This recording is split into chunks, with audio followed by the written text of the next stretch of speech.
Le Niger a dénoncé avec effet immédiat ce samedi 16 mars dans la soirée donc l'accord de coopération militaire avec les États-Unis. Cet accord date de 2012. Le gouvernement du Niger, prenant en compte les aspirations et les intérêts de son peuple, décide en toute responsabilité de dénoncer avec effet immédiat l'accord relatif au statut du personnel militaire des États-Unis et des employés civils du département américain de la défense sur le territoire de la République du Niger. Avant de revenir sur le communiqué pour cerner quand même certains points extrêmement importants, nous allons rappeler l'importance des bases militaires américaines donc au Niger. Et la question qui se pose, certainement, c'est de savoir quel est le rôle, qu'est-ce que ces bases militaires ont apporté au Niger jusqu'à présent. Les Américains, ils en ont trois en fait. Ils ont d'abord une première base, qui est la base que l'on appelle la base 101, qui se situe juste à côté de l'aéroport international de Niamey et qui compterait environ à peu près 1000 soldats américains. Donc c'est à côté de la capitale. Ils ont une deuxième base, qui est la base dite 201, et qui se trouve dans le nord, qui se trouve à Agadez, donc qui est déjà plus éloigné de la capitale, donc plus proche en fait de la Libye. Et dans cette base 201, c'est une base qui fait 25 km² de superficie, ce qui est quand même très considérable. 25 km², c'est, imagine une base qui fait 5 km sur 5, un carré de 5 sur 5 à peu près kilomètres, c'est quand même pas rien, et qui est d'ailleurs la deuxième base militaire américaine en superficie, après celle de Djibouti. Alors cette base 201, de 25 km², elle est spécialisée notamment dans les drones. Et puis alors comme si tout ceci ne suffisait pas, il y a une troisième base militaire américaine qui est secrète, dont l'existence a été révélée par un article du New York Times, qui est quand même le journal américain de référence. Et ça a été révélé en 2018, et c'est une base secrète parce qu'elle est gérée non pas par le département de la Défense, le ministère de la Défense, mais elle serait gérée directement par la CIA, c'est-à-dire les services de renseignement et d'action à l'étranger. Donc cette base, dite base secrète, enfin tous les spécialistes la connaissent, se situe dans le nord, à Dirkou.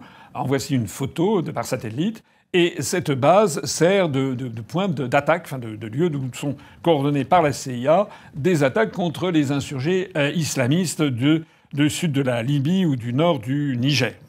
Ajoutons encore à tout ça, à ces trois bases, un accord militaire entre les États-Unis d'Amérique et le Niger qui date de 2015. Revenons au communiqué. Il a été précisé que la coopération donc avec les États-Unis est injuste et ne répond à aucune attente des Nigériens. Il a aussi été précisé que la présence des forces américaines sur le territoire nigérien, en réalité, est illégale et inconstitutionnelle. Sur la coopération entre les deux pays, en particulier la coopération militaire et la lutte contre le terrorisme, faut-il le rappeler. La présence américaine sur le territoire de la République du Niger est illégale et viole toutes les règles constitutionnelles et démocratiques qui voudraient que le peuple souverain, notamment à travers ses représentants élus, soit consulté pour l'installation d'une armée étrangère sur le territoire national. Déjà, au début de cette année 2024, le Premier ministre nigérien, lors de son déplacement à Agadez, donc, pour rencontrer les forces vives de la région, a été donc interpellé sur le sujet de la présence des bases militaires donc, américaines. Sa réponse était très claire et on pouvait clairement comprendre, bien évidemment, la démarche dans laquelle les autorités s'étaient inscrites et qui était clairement expliquée aux représentants des États-Unis. Ça concerne la base américaine qui est dans la région d'Agadez.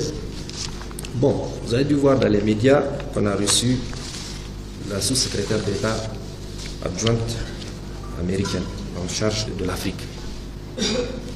Je ne vais peut-être pas trop rentrer dans les détails, mais nous lui avons dit deux choses.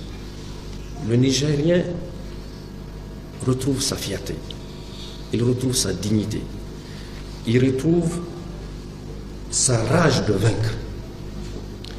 Et il préfère aujourd'hui, devant les Américains que jusqu'ici nous considérons comme des alliés, le Nigérien préfère voir des acteurs économiques, des investisseurs américains au Niger plutôt que des militaires américains ici. Nous lui avons dit ça. À cet égard, j'ai rappelé qu'avant, en tout cas jusqu'à fin 2010,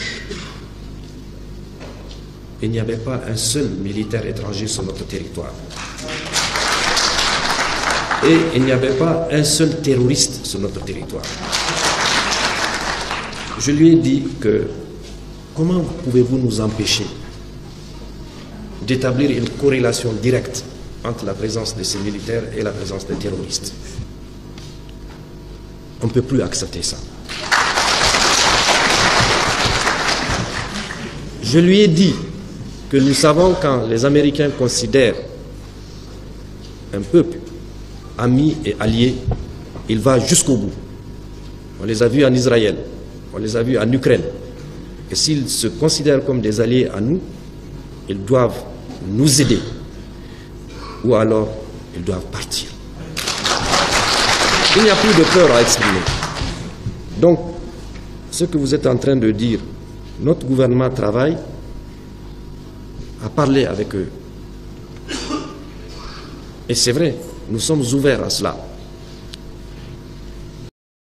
Le lien que fait le Premier ministre entre la présence militaire étrangère et l'arrivée du terrorisme dans le Sahel est tout à fait logique, hein, c'est tout à fait logique. En outre, on peut quand même se poser la question, comme l'avait fait Salma Basile, comment peut-on comprendre qu'avec cette présence importante des bases militaires, on continue donc bien sûr à souffrir du terrorisme? Comment cela est-il possible? Dans le Sahel, nous avons près d'une dizaine de milliers de soldats d'armées étrangères, composés en majorité de soldats français, mais également des soldats américains, allemands, italiens, etc., avec des armes, des matériels volants et de surveillance les plus sophistiqués au monde. Et malgré tout, personne ne voit des colonnes de centaines de terroristes se déplacer pour aller servir la désolation et la mort, souvent avec des armes inimaginables. Au Mali, au Niger et au Burkina Faso, il n'y a ni usine de fabrique d'armes, ni de munitions. Qui recrute donc ces terroristes? Qui les entraîne? Qui les dote en permanence? Qui les nourrit et avec quels moyens? Croyez-vous à cette philanthropie au nom de laquelle des Occidentaux vont envoyer leurs militaires au Sahel mourir pour des beaux jeux des Sahéliens? Il faut noter que cette décision fait suite à la rencontre avec une délégation américaine au courant de la semaine. Ça a été précisé, cette rencontre n'avait pas été planifiée et c'était donc une rencontre imposée, voilà, et qui portait sur 3 points essentiels.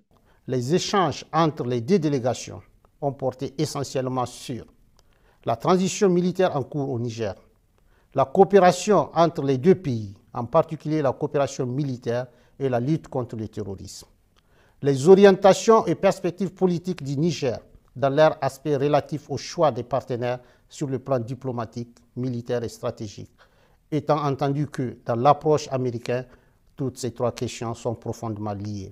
Sur le point du choix de partenariat, ce qui dérange les États-Unis, c'est tellement clair. Donc, c'est le rapprochement du Niger, en tout cas des autorités nigériennes, donc de la Russie. Le communiqué condamne aussi les allégations mensongères sur un accord voilà, qui aurait été signé par les autorités nigériennes avec l'Iran, donc dans le but évidemment d'exploiter ou de vendre l'uranium du pays. Déjà, le fait que les États-Unis voilà, soient amenés à intervenir, à vouloir imposer avec qui les autorités doivent traiter, c'est tout à fait donc voilà, j'allais dire de la condescendance et c'est inacceptable. De plus en plus, les jeunes ne tolèrent plus qu'on leur donne des dictats ou plutôt qu'on leur dicte avec qui ils doivent traiter. Chaque pays souverain est libre de traiter avec qui il veut. Mais tout à fait normal que les États-Unis ne supportent pas la présence de la Russie, donc une présence de plus en plus importante de la Russie au Sahel.